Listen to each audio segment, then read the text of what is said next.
Honorable Amos Mwago. If not in the House, member for Kitui Central, Dr. Makali Mulu. If not in the House, we will have the member for Samburu West, Honorable Neisula Leisuda. Thank you very much, Madam Speaker. And I rise to support this very important motion by Honorable Kirwa.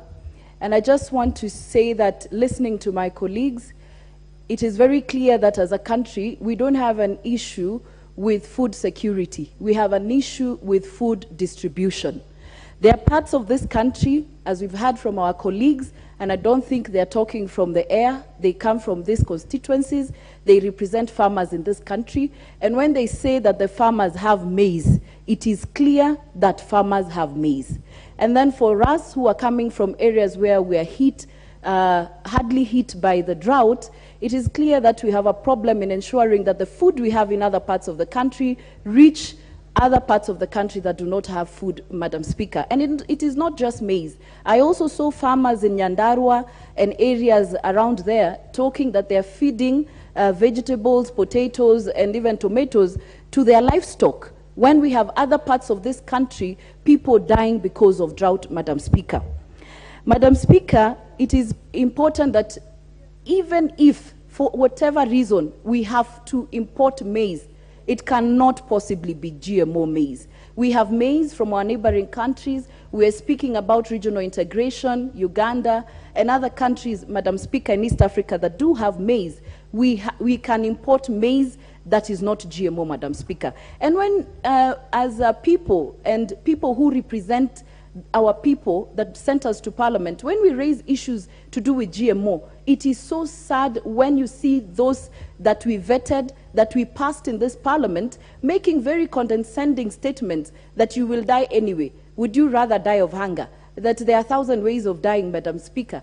It is very unfortunate. And also anyone who raises such questions to do with the safety of GMOs, you're told that you're rich. Let us not continue with these class wars about the rich and the poor. Anybody, all of us who are raising these issues, is because we are raising them on behalf of the people that we do represent, and there's no need of calling others filthy rich and others poor, Madam Speaker. I'd also like to say this, that the same way there was a Gazette notice to ask for the importation of the 10,000, the metric tons that were being imported.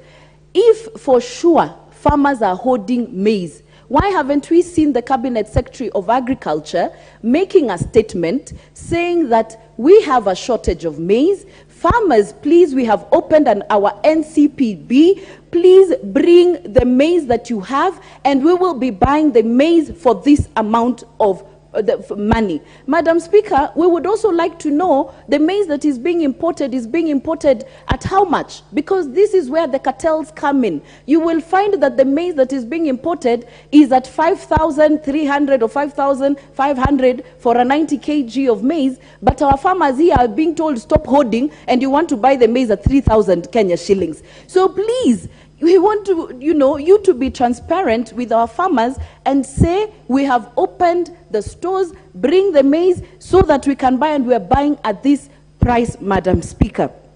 Madam Speaker, I do not want to belabor the whole issues of GMO and their safety.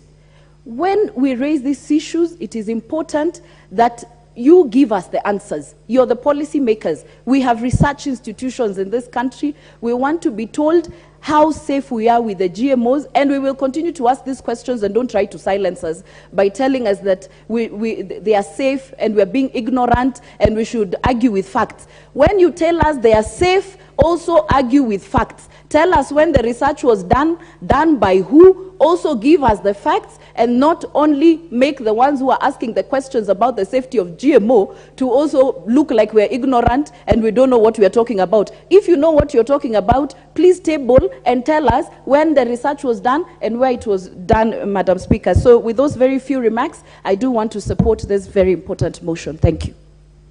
Member for Kwanza, Honorable